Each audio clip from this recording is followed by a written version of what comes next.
In this video, we're going to look at a basic introduction to trigonometric graphs.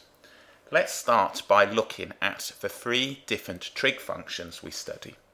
We have sine, cosine and tangent, or if you like, sin, cos and tan.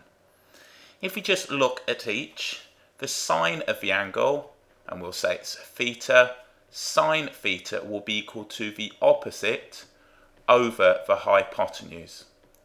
If we look at the cosine of an angle, cos theta, with theta being our angle, we will have the adjacent over the hypotenuse. And if we have now tan of the angle, tan theta, this is the opposite over the adjacent. So if you have a little right angle triangle, let's go ahead and we'll sketch this up. So here's my little right angle triangle. We will have now the angle theta just here. We've got now the right angle here. This is the hypotenuse, that's the longer side. This is the opposite, as it's opposite the angle, and this is the adjacent. So the sine is simply now the ratio of the opposite over the hypotenuse, the cosine the adjacent over the hypotenuse, and the tangent is the opposite over the adjacent. What we're going to do is look at the graphs produced by trigonometric functions. This will be a very basic introduction and look at the key features of each graph for values between 0 and 360 degrees. If you want a more advanced video on this, there is one on the next course on.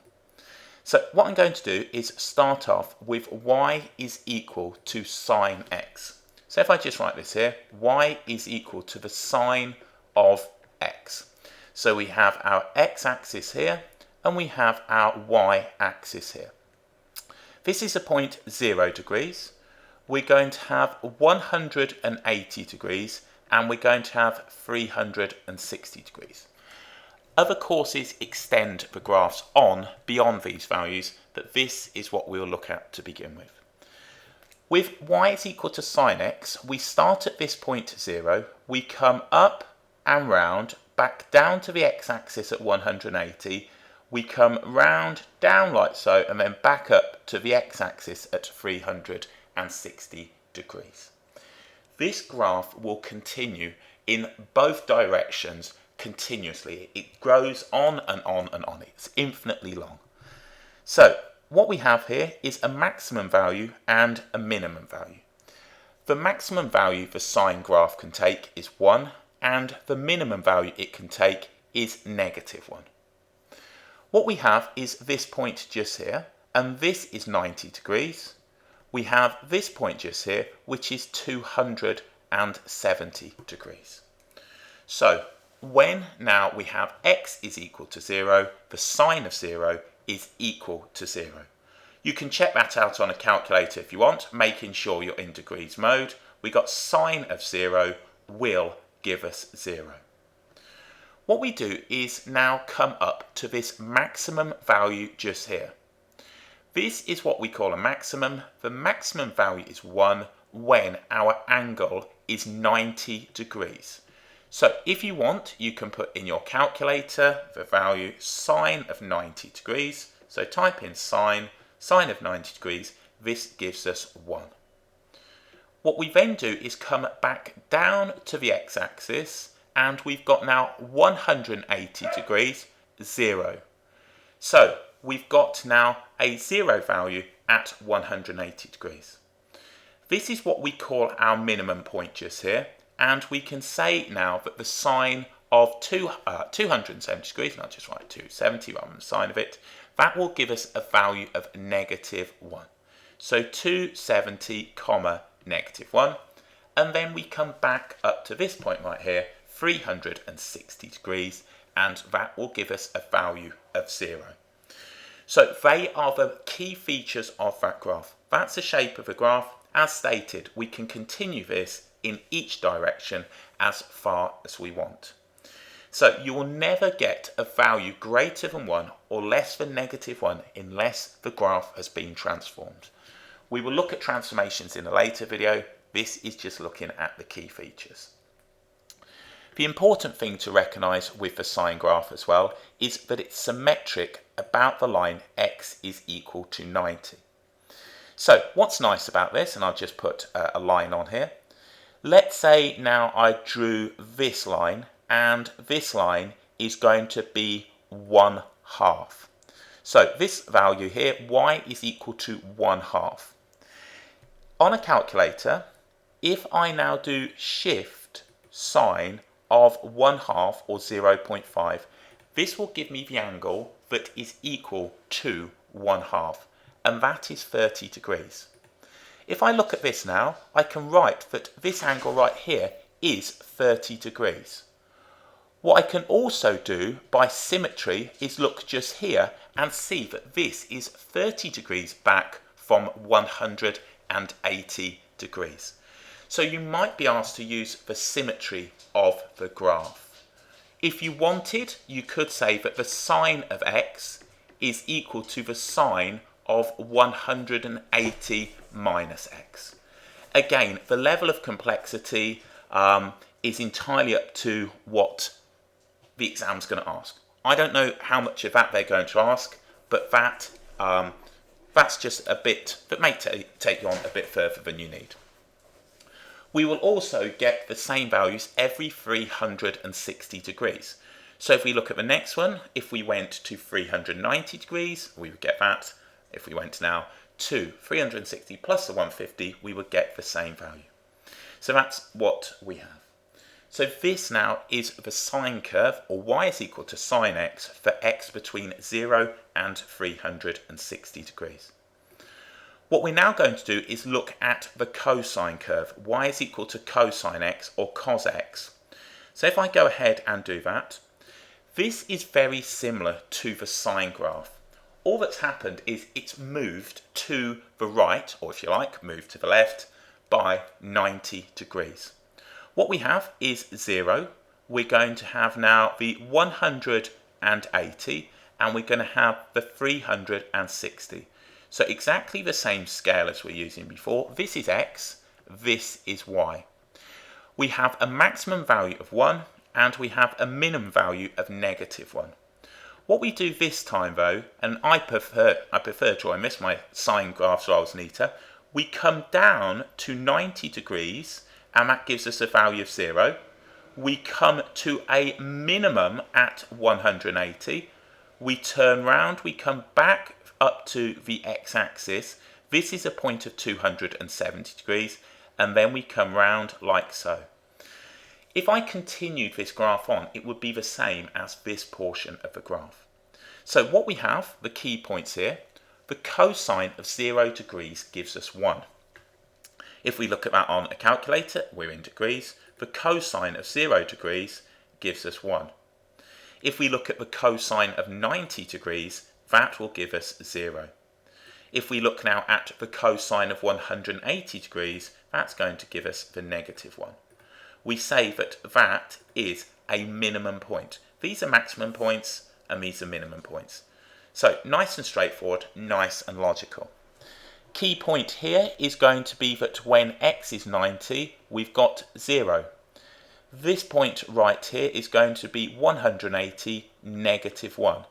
And here we've got now 270, 0, and 361. So that is the cosine curve. With the cosine curve, this is symmetric about the line x is equal to 180 degrees. So as you can see, my drawing isn't perfect, but it's symmetric about this point. So again, if I drew a line, and what we'll do is draw a line across here, I'll put it just there, that's going to be 1/2. So same as I did here. What you can see in this particular interval from 0 to 360 degrees, I'm going to have two solutions. So if I look at those, this gives me a nice value. If I do the inverse cosine of 1/2, what this is asking me is what angle, if I take the cosine of it, will give me 1/2, and that's 60 degrees.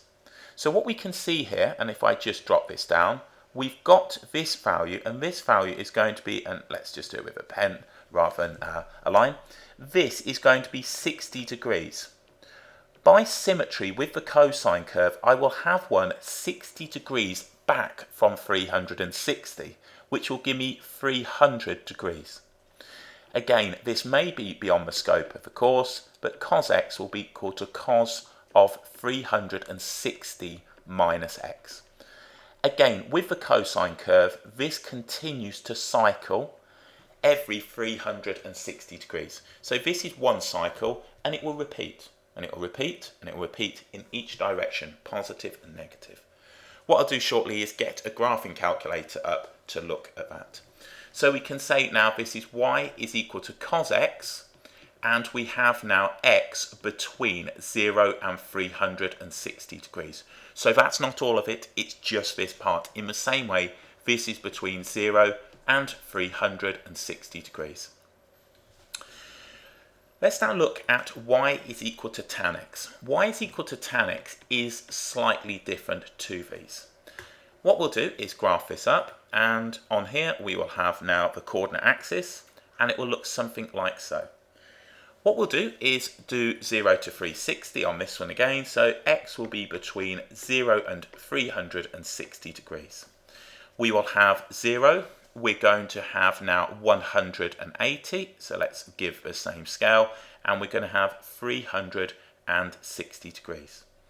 Starting at 0, what we have is the following. We come up like so, and the curve will get very steep very quickly. What we must appreciate, and again, this may be beyond the scope of the course, is that we have an asymptote just here. An asymptote is a line this curve can't cross. If we just think about this reasonably, what we've got here now is y is equal to tan x. So tan is the ratio of the opposite over the adjacent.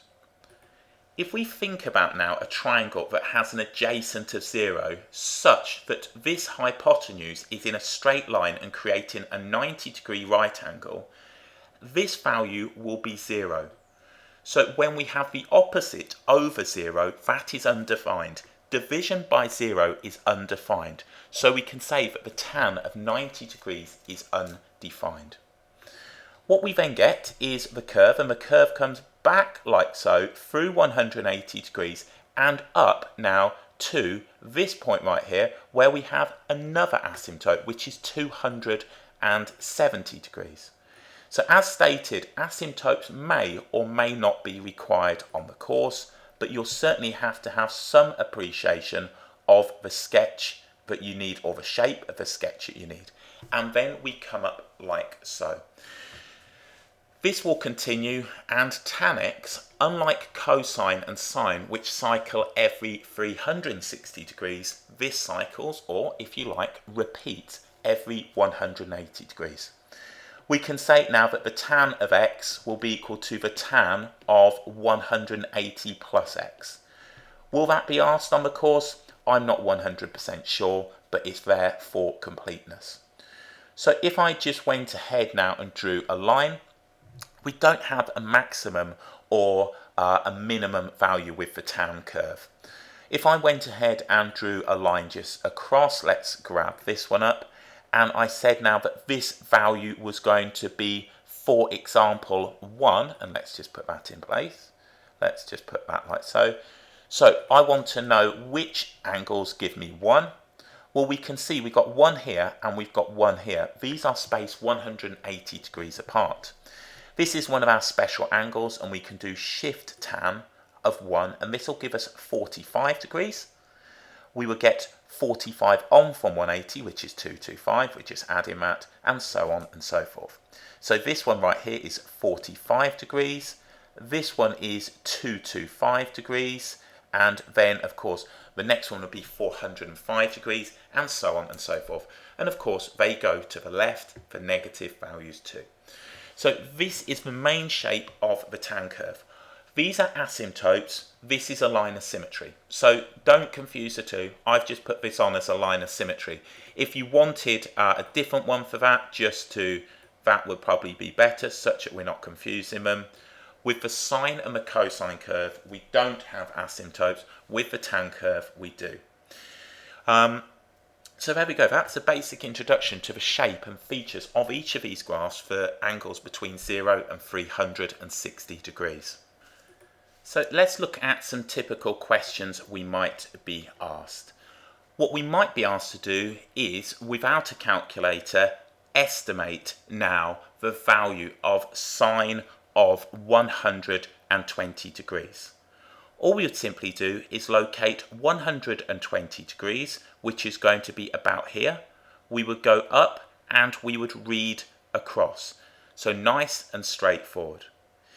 If we were asked now what angles on the cosine curve between 0 and 360 gave us a value of negative 1/2, all we would do is simply now draw a line at negative 1/2 and read up to the axis for an approximation.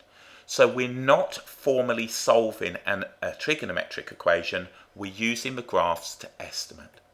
So another question might say now that the cosine of 80 degrees is a certain value, find another value between 0 and 360 that has the same. So all we would do is look here, and if we have this value, which would give us 80, we would have now 80 back from 360, which would give us 280. So all of these things we would just look at and just simply use logic from either the graphs that we've sketched or the graphs that we're given. What we'll do now is look at some more accurate plots of these using a graphical calculator. So on the screen now, we're going to start with y is equal to sine x for x between 0 and 360 degrees. So what we can see, we start at 0, we come up to the maximum at 90 degrees, we come back down to 0 at 180, down to the minimum of negative 1 at the 270 degrees, and then back up to 360. What you'll see is that this, and if I scroll out, this cycles infinitely many times in each direction. So if we look here, we know that this value is going to be 1 at now the 90 degrees. This one right here is simply 360 on, is 360 on, is 360 on. So this cycles every 360 degrees.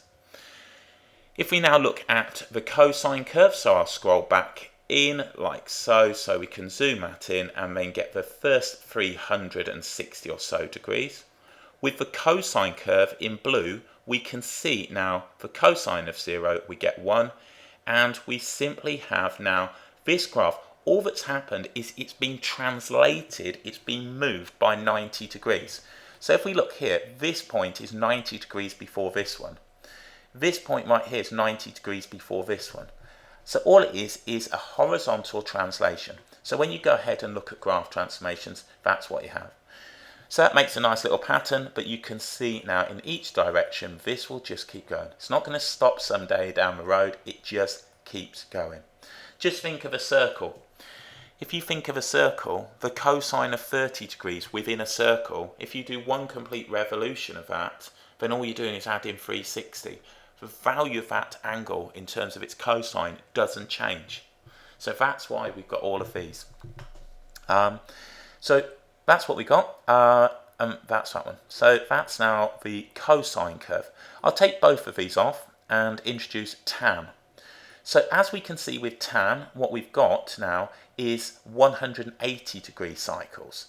So this one, this doesn't have the asymptotes on it, but we can see now the asymptote would be here. It's undefined now for 90, and then this asymptote reappears at 270, and so on and so forth. So every 180 degrees.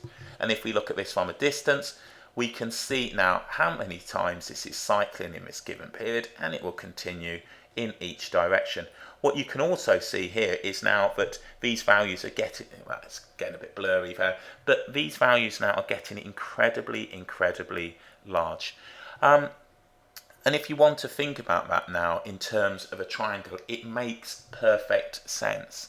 So if we went back and looked now at a triangle. So if I just move on, let's draw a triangle.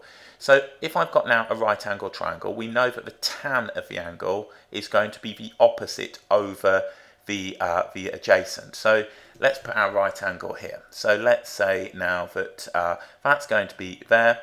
That's theta, this is going to be the opposite, this is going to be the adjacent. So the tan is the ratio that links the opposite and the adjacent. What you can see now, if this starts coming around here, so the angle of theta opens up and gets larger and larger, and I'll put another one on, let's just put this one on here. Let's put this line right here.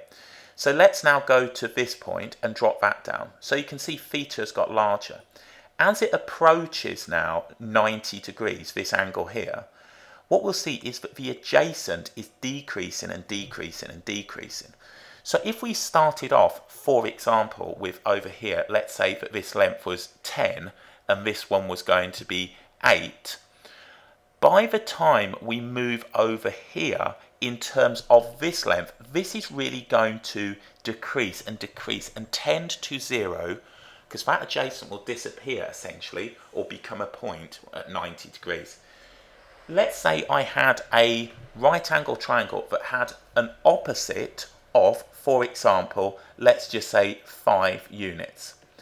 And the adjacent was going to be now 0.1. Just think about this logically. 5 divided by 0.1 is going to give us 50.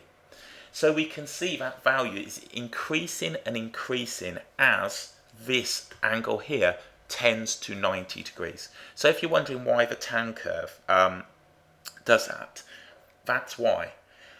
Also, if you want to know why the sine and the cosine curve only goes to negative and positive 1, just think about this reasonably. So if we just go ahead and draw a right angle triangle. So here's our right angle triangle. Let's put on our angle theta, and let's just put on, now of course this is the opposite, so let's put the opposite. This is the adjacent and this is the hypotenuse. With the sine of an angle, so sine theta will be equal to the opposite over the hypotenuse. If we look now at, for example, let's go for cosine of the angle, which is the adjacent over the hypotenuse, and consider now these two. If we think now, if we've got something that's going to be greater than 1, what that's suggesting is the opposite for sine is going to be longer than the hypotenuse. The hypotenuse is always the longest side. And we can see now that it would be equal to 1 if we move the hypotenuse up here and the opposite such that we had a straight line. So that's why the sine of 90 degrees gives us 1. But at no point will the opposite be greater than the hypotenuse, because hypotenuse is always the longest side. In the same way, if you flattened the hypotenuse down to here, so if I just did that, so what I did on the first one is essentially move the hypotenuse here and then now put this length as short as possible and have two straight lines where the opposite was essentially the same length as a hypotenuse. If we took this and then collapsed it here such that we had now this angle here between the hypotenuse and the adjacent to be 0, you'd have two lines sitting on one another, which would give you 1. At no point is the adjacent going to be longer than the hypotenuse. There's no scenario that would do that. Therefore, the maximum value cosine can be as 1. So that's sort of rather than a proof of it, that's a sort of demonstration of why. Right. What we'll do to finish is just look at solving a few equations. So all I'll do is write a couple of equations, and what we're going to do is the following. We're going to solve sine x is equal to 0.6, and all of these are going to be now for x between 0 and 360 degrees.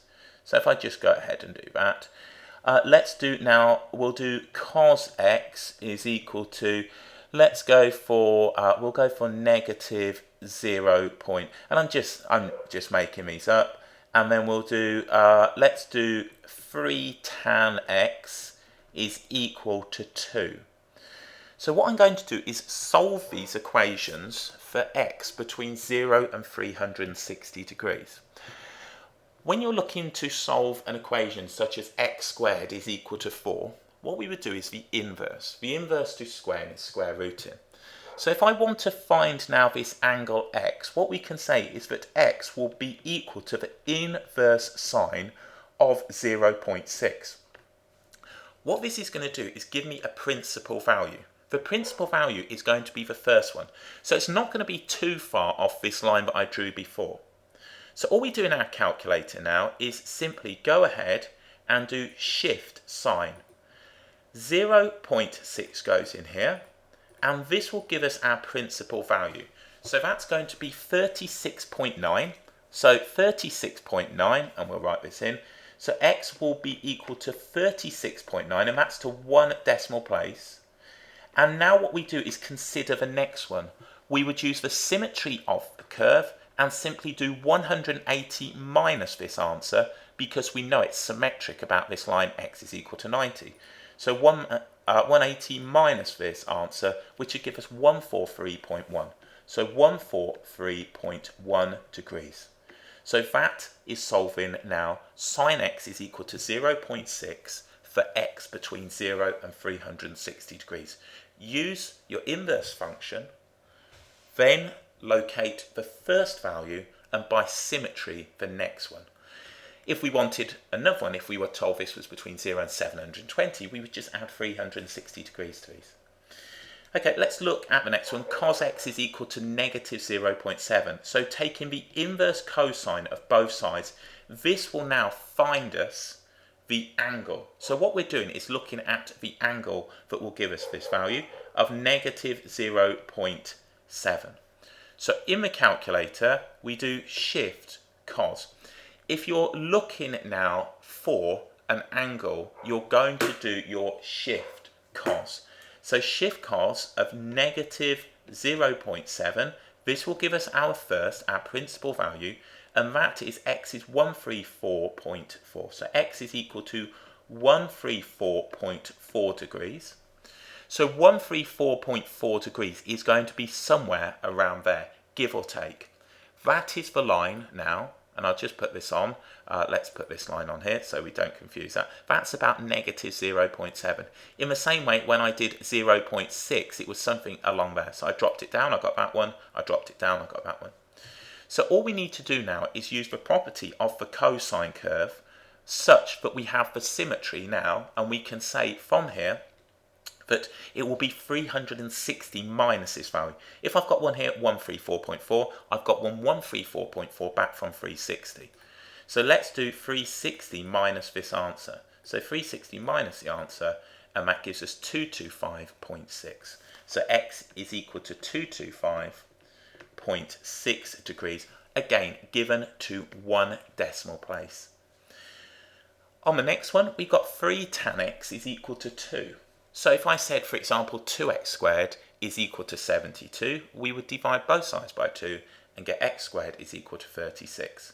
So on this one, I'm simply going to write now that tan x is equal to 2 divided by 3.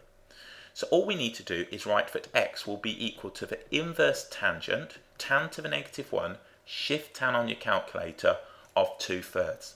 So if I do that, this is what will get the principal value. The principal value is the first value in the given interval. The given interval here is 360 degrees. So shift tan now of 2/3. So shift tan 2/3, 33.69. So if we look at the line 2/3, and if I put that on, 2/3 is about here. So that's what I'm going to get. So I can see now that my first answer for 1 on the calculator is 33.7, which is about there. So we can say now 33.7, x is equal to 33.7 degrees.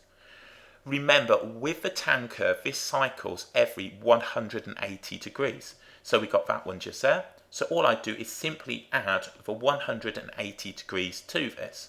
So all I do is add 180, and that will now give me on here 213.7 as expected. 213.7. Of course, you don't need a calculator to add 180 on.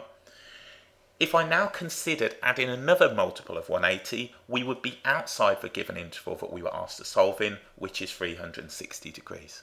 So we've got two solutions for x, and tan x is equal to 2/3 when x is 33.7 and 213.7 degrees, correct to one decimal place.